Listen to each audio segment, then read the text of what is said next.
Perfect.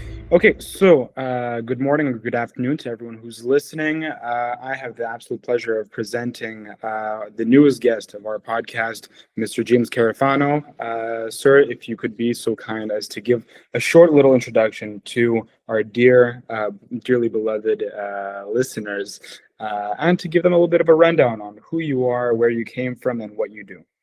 Sure.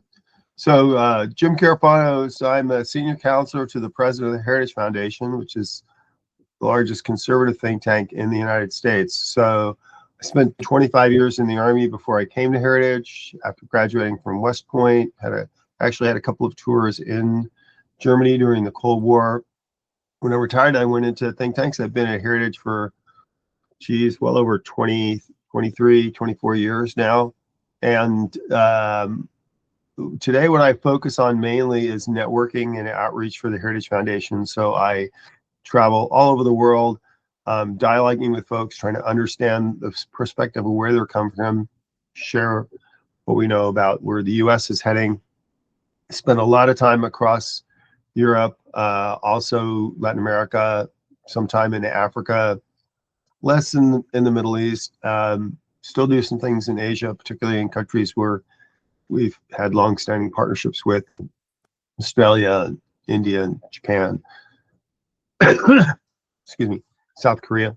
So, and also these days, spend a lot of time in Central Asia and the South Caucasus. So, thrilled to be here, and always been very focused on the security and prosperity of the Baltic countries, how that fits into the wider transatlantic community, and the importance of their place, and the leadership role that they've played since the end of the Cold War. So great opportunity for me, and thank you for inviting me.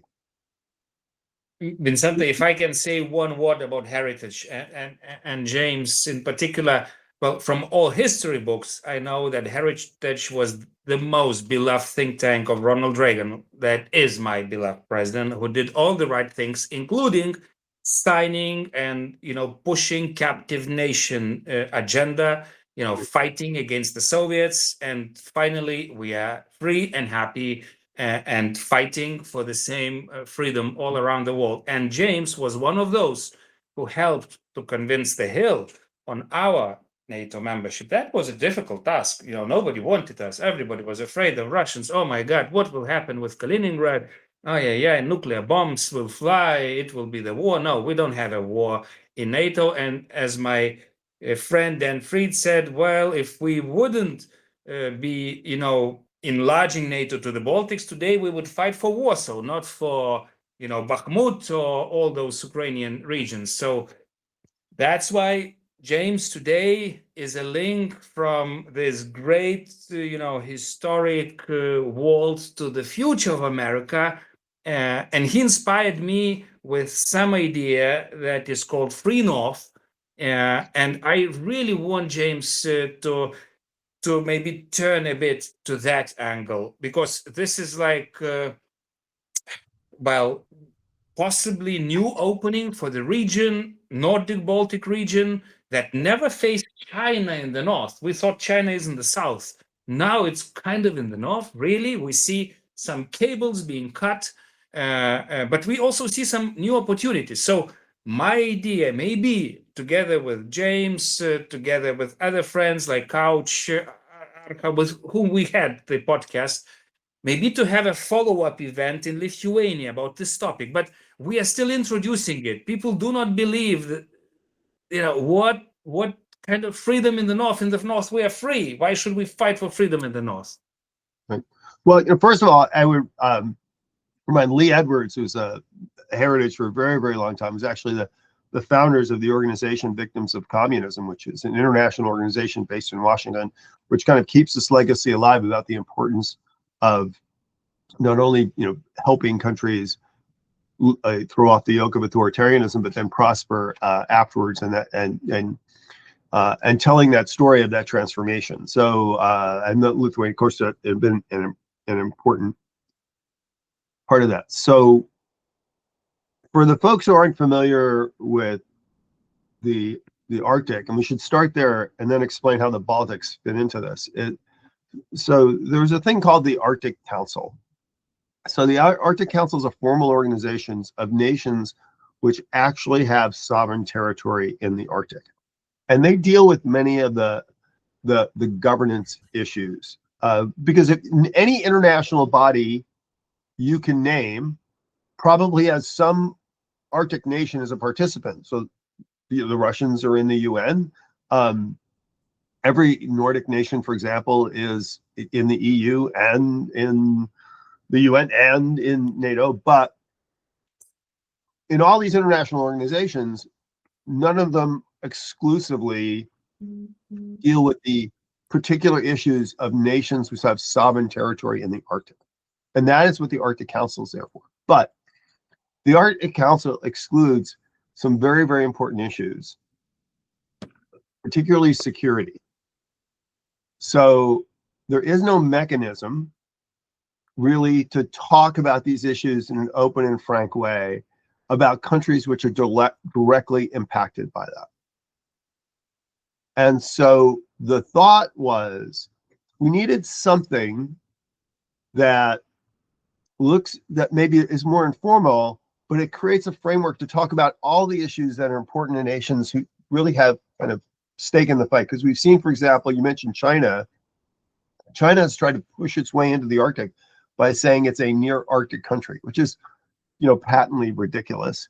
And it's just a way of China to work with Russia to impose more of its own interests and exploitation in the region. Probably the most infamous really is fishing, where the Chinese are one of the world's leaders in illegal fishing everywhere.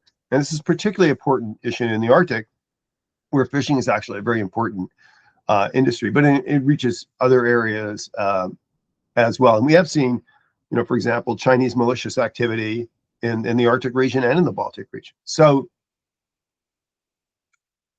if something like that makes sense, and we've seen it work, right? In the Indo-Pacific, we have a thing called the Quad, which is the United States, India, Australia, and Japan kind of working together. It's an informal network. Even though they're all parts of these other international organizations, none of these international organizations really deal with the central issue that they're concerned about, which is maintaining a free and open Indo-Pacific. It's not exclusively an anti-China project, but where China is imposing on the interests and the free and open interests of these countries, they work together to mitigate that concern. So we thought maybe this is a framework that is more appropriate for the Arctic, because even though every Arctic nation, like I said, is in the EU and in NATO, not every nation in the EU and in NATO is in the Arctic. So not everybody shares the particular concerns of that region. So the one thing that's really made this, excuse me, the one thing that's really made this more practical is a shift in Canadian attitudes towards the Arctic, because the Canadians have seen the increasing pressure from both China and Russia, both on the security and economic dimension. And they realize that, well, traditionally, Canada's really wanted to deal with Arctic issues as a national issue and not in the context of NATO or anything else. Canadians now realize it's too big a challenge for them to do on their own. So they need partners. So there is this kind of natural organic partnership of the US, Canada, and the Arctic countries, all of which have sovereign territory in the Arctic and essentially have a dog in the fight, working, discussing their interests together in a framework that looks something like the Quad. And we just call it the Free North.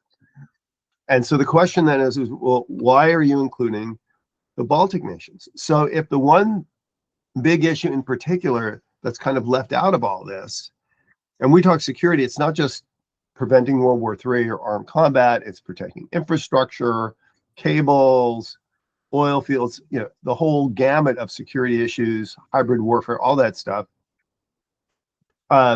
It's very, very difficult to talk about the security of the Arctic from a European context and a transatlantic context separate from the Baltic Sea, right? I mean, from a military, as an old military guy, I mean, you can draw the political lines where you want, but geography is geography. And the reality is that the Baltic Sea and the Arctic region are really integral to both the transatlantic bridge and to the Arctic space. So it makes sense that even though Lithuania, Latvia, and Estonia are not Arctic nations, but they're not territory in the Arctic, they are integral to the security and economic resilience of the Baltic Sea. And you can't really split the Baltic Sea from the Arctic region. So it makes sense to talk about integrating them as part of this broader kind of informal coalitions of nations that have a platform where they can take like-minded issues that they really can't work satisfactorily in other contexts and have a framework for doing that. I think this is really, key to the modern world. We've seen Chinese penetration in the United Nations, corrupting international organizations. We've seen Russian, intransigence on the Security Council at the UN. A lot of times, formal international organizations and multinational organizations are not able to keep up with the problem, whereas these informal networks provide another venue to allow countries to rapidly coordinate. And it almost like a Matryoshka doll, because you can have that, and then underneath that you can do bilats and trilats and quadrilaterals and whatever, but it's a framework to get things done. And we've seen it actually, I think, work pretty effectively in the Indo-Pacific. And so I think it would work very well in the Arctic. And we ought to make two things really clear. There is no such thing as transatlantic security if the United States and Canada and the Nordic countries cannot defend their high north. And there is no transatlantic bridge without the freedom to transit to the Baltic Sea and through the Baltic Sea, and then across from Iceland, Greenland, which remain the key waypoints to Canada and the United States. These are just geographical facts that haven't changed and won't change anytime soon.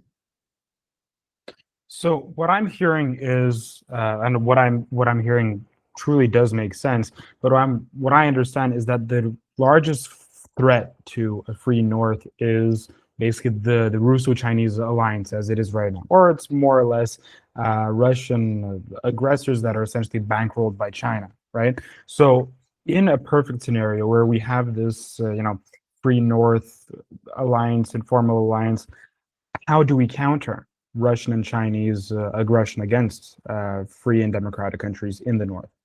Right. That's a great question. So I will say, I'm in the camp that believes that the primary purpose of Chinese activity in the high North is really securing its lines of logistics and communications to Russia. Russia is a critical supplier of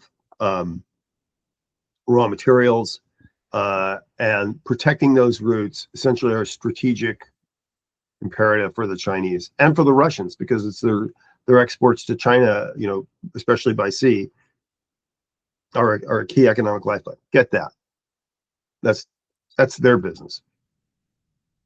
I think we see concerns about economic exploitation. We've already seen that in fisheries, other areas. We'll probably see it in seabed mining and other areas as well. So that's something else. And from our perspective, the number one interest is strategic deterrence, because we all know that if you're going to be a strategic threat to the US, the shortest way to attack the United States is over the North Pole. Same reason why everybody flies over the North Pole to go from wherever to wherever. It's the shortest route. Even a ballistic missile launched from Russia, for example, could hit any place in the United States in 30 minutes or less. So the most powerful strategic deterrence is what's called an offense-defense mix. So it's not only having the capacity to say, if you can punch me, I can punch you. It's in other words, to have nuclear weapons as part of nuclear deterrence, but you also have to be able to defend against the guy striking you. And this is the most stable strategic environment, the offense-defense mix. So the combination of being able to attack an enemy, but also being able to defend against their attacks against you. So security of the high north is imperative for global strategic stability. And especially now with China and Russia and the United States essentially being peers in terms of nuclear threats, strategic deterrence is never more important. So we're talking about nuclear submarines or missiles, or that you have to be able to defend your sovereign airspace. That's non-negotiable. So that's the most important thing, which is why as the United States develops Golden Dome, Canada will become a critical part of that. Extending that umbrella to Europe is going to require participation, particularly in the high north nations, in terms of early warning and missile defense. But I think increasingly economic security is important as well. And the other thing we've seen is the Chinese seeking footholds in other places in order to either hold them hostage. Well, you can't do this because the Chinese tell me I can't. Or to be able to interject a threat, whether it's hybrid or more expansive, that maybe in time of crisis might prevent countries from acting in their own interests and protecting their own sovereignty. Why Trump, for example, was preemptive in terms of saying, I'm not going to tolerate Chinese incursions in Greenland, where he talked about, I'm not going to accept Chinese dominance in the Panama Canal. These are critical strategic nodes that the United States uses to project power in defense of itself and around the world. Essentially what Donald Trump is saying is, we're not going to have another Cuban Missile Crisis. We're not going to have another opportunity where the enemy has encroached themselves in a way so close to our homeland that they represent a significant threat. So this is critically important in the Free North, to keep out malicious Chinese capabilities. And so cooperative engagement on that is really important, whether it's screening for foreign investments. So for example, one time the Chinese wanted to buy the air base in Greenland, which would have been an unbelievable disaster. So that's important as well. Cooperative efforts on malicious activity like illegal fishing and poaching and other things, that's important as well. So there's a lot of space there and it doesn't just have to be in the security space. I think we've seen, for example, people are getting a lot more realistic about the importance of reliable, affordable, dependable energy, the importance of critical minerals and other resources, that access to them is important for strategic resilience. So I think if we're all honest, there's going to be a lot more interest in developing natural resources in the Arctic region. And anytime you start to develop resources that are strategically critical, you then have to protect them and defend them. We've seen oil pipelines attacked, electrical grids be attacked, cyber systems be attacked. And the more you can do that in a cooperative manner, whether it's air and missile defense or protection of infrastructure, the more resilient you are and the more strategically secure you are. James, can I make 3 little conclusions, like Lithuanian politician that is trying to sell this idea to Lithuanian audience, why it matters? They might go too radical, as we Lithuanians are, but please correct me if I'm wrong. First of all, what you are doing here, you are deterring China from really taking over most of the Russian-controlled business in the region, because Russia is weakening. With this war, it's going to be very dependent on China. And I see the developments in Primorsk, for example. They're more or less buying out the whole region, and they are creating access to Pacific Ocean. They are becoming present here. Oil and gas networks, they are very present in Belarus. The whole fight with Lithuania was over access to Klaipėda. So you deter this big future Chinese concentration camp that is being built on a global level, and you defend small countries like us, who will be the frontier of this concentration camp. So one thing, you deter from it. Second thing, you really glue the region, because honestly, okay, Finland and Sweden is in NATO. It's nice, but the whole habit is still to defend just their own little body. And like Poles are building military muscles for themselves. We want this region to think strategically, and together with, brothers from America and sisters, we should build common defense infrastructure with, like, we just recently met actually Jaroslav Kaczynski. He said, let's build a Baltic triangle, like Poles, Baltics, Nordics, but it should be, this puzzle should be created. We don't still have it. We just have, something in the air, but it's not connected. And last thing is positive, economic. Ice is melting. If we have this cooperation with Americans and our Nordics and Canadians, our little only ice-free port Klaipėda is opening great trade relations to this wonderful, powerful, free world. I was the ambassador who, when Norfolk created some little bilateral agreement with Klaipėda, but it doesn't work. It's just a paper, and it could be important. It worked for Afghanistan transit. To be honest, we've been helping your troops to be removed, but that's ended. This romantic story ended, and I want the future to be created in my little Klaipėda. That's why maybe we will do the event there. Am I right with those strangely feeling conclusions? Excuse me. No, I think you make a great point. So I think, people get the strategic deterrent part, but it's also about conventional deterrence, and not just about a range of threats and hybrid threats, but also kind of economic resilience. But the other piece that we haven't talked about, which you actually touched on with the port, is the positive side. Look, what we are really working on is a global project of how do you connect the globe after globalization. Right? So we're not going to have this massive global world order run out of Davos. Okay, we get that. We're also not going to go back to, some kind of Cold War where we own half the world and the Chinese own half the world.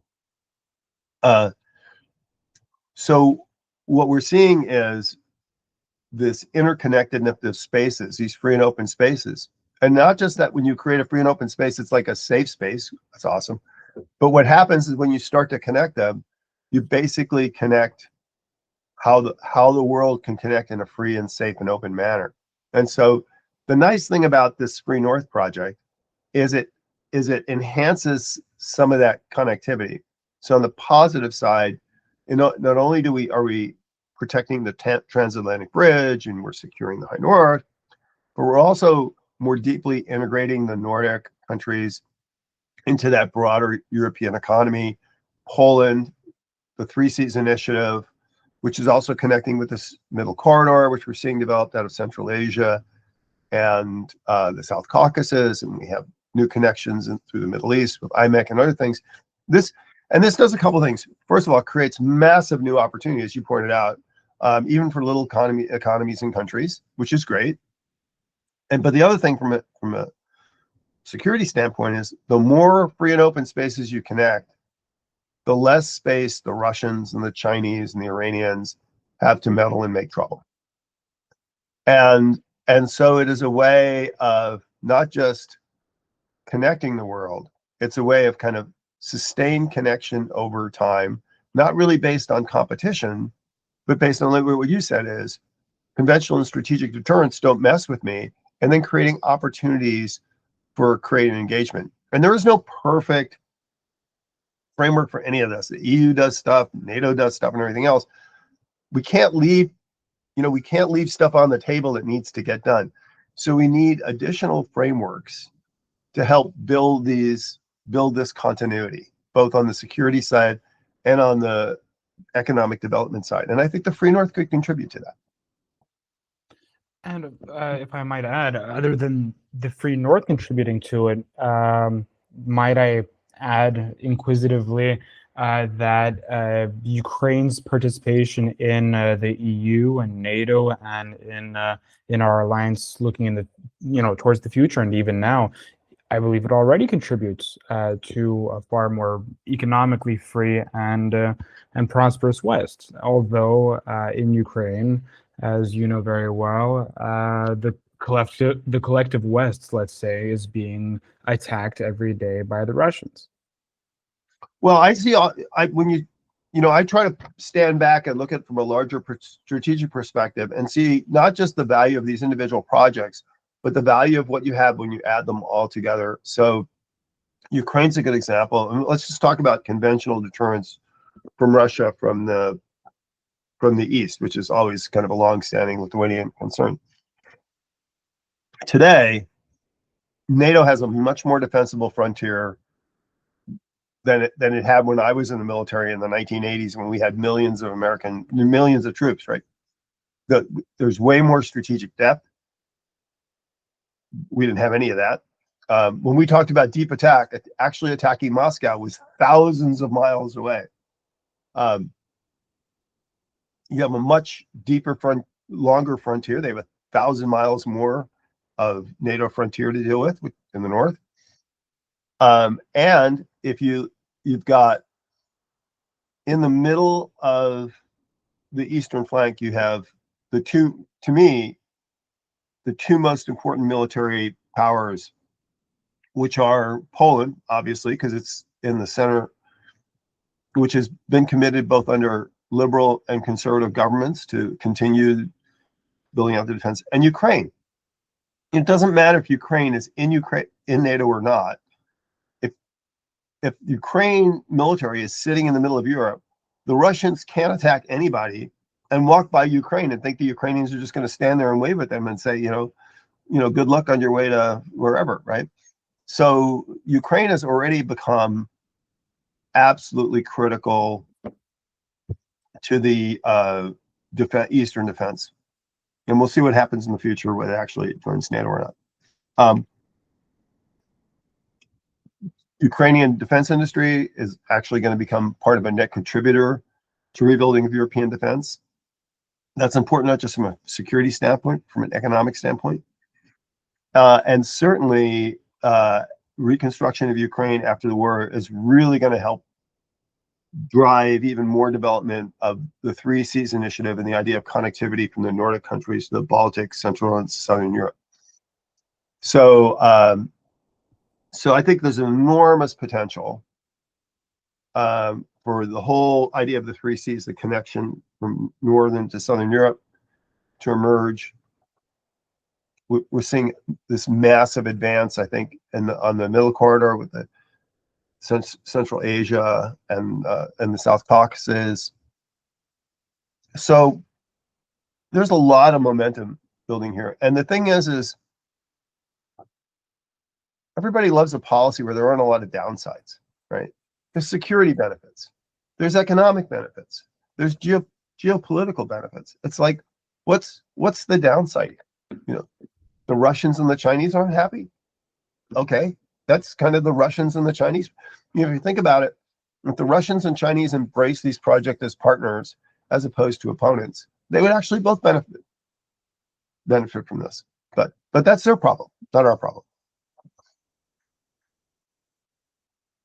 I agree very much with you. I just wanted to show behind me, I have a strange king from 16th century. His name is also Žygimantas, like me. And why I'm showing...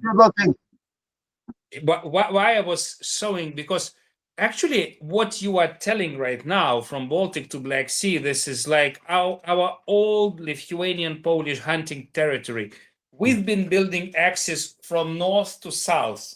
His mother was Italian, actually, from Medici family. And with those Italian brothers and with, ports like Trieste, actually, we are building old networks that defended us from, Mongol Tatars or Muscovites invasions. And that old geopolitics is now coming simply with new developments, and I really like it. It goes, and of course for us, that's why Vincentu rightly mentioned Ukraine, because this axis was always on our minds, and And we will still fight, we will try to fight for Ukrainian NATO membership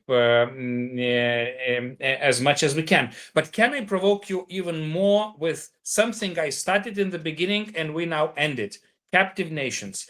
For some time, I have a strange idea that I want to, refresh the movement. I will go to DC in January with Poles and Ukrainians, and maybe we will create some parliamentary coalition on captive nations, because my feeling is that empires are striking back. They are uniting China, Russia, all other empires, and we have to connect the dots and to fight for those captive nations everywhere. Cubans, they are sending thousands to Russia and Ukraine to die for Putin and for the stupid dictatorship in Cuba. I think we need to connect the dots. Fight is not over. So those old ideas Reagan embraced in Heritage Foundation, I think could still be, kind of awaken. That's why I will provoke you even more. I don't know whether you will like it or not. That's why we look a bit with suspicion to those Trump administration embraces with dictator Lukashenko, because we don't think that it is possible to detach him from Putin, from China, because it's for 30 years he's in the same system. If he would kind of detach, he will be killed or poisoned next day. All European leaders tried it. All Lithuanian presidents tried it.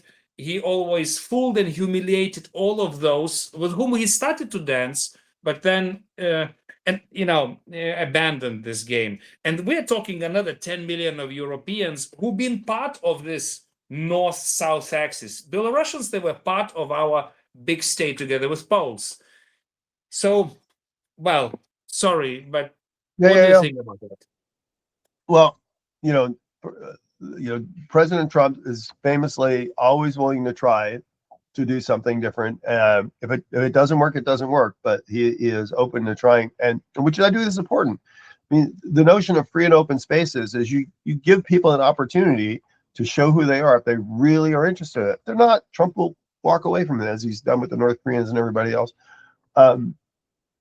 But I do think that the legacy of captive nations is more important than ever, particularly for younger generations who's never experienced this firsthand, to learn what really true authoritarianism is about. When we bandy these words, you're a fascist, you're a Nazi, you're this, you're that, but to truly see what these how evil these regimes really are, and to recognize that the purpose is it's not about geopolitics, it's about protecting human dignity. I think it's an important thing for them. We just had elections here in the United States, a major US city, where we avowedly elected a guy we're debating not whether he's whether he's a socialist or a communist, right? Systems which are really kind of antithetical to American democracy and stuff. And young people voted for him, right? And it is difficult, because I think sometimes people just have to learn things for themselves, but it is an important part of that conversation. At the same time, it's not just looking back, it's looking forward. It's the potential to build a world which is sustainable and free. When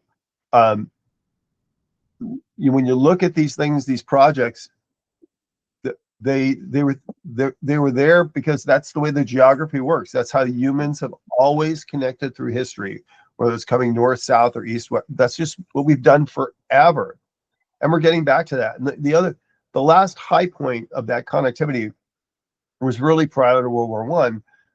That connectivity was really built by empires. Well, those empires are gone, and I got to tell you, they're not coming back. And even nobody in the world today, the United States, not the Chinese, certainly not nobody's got the power to build an empire today. If there's going to be connectivity in it's going to be because people voluntarily want to do that. And the point is we should be volunteering to do this project.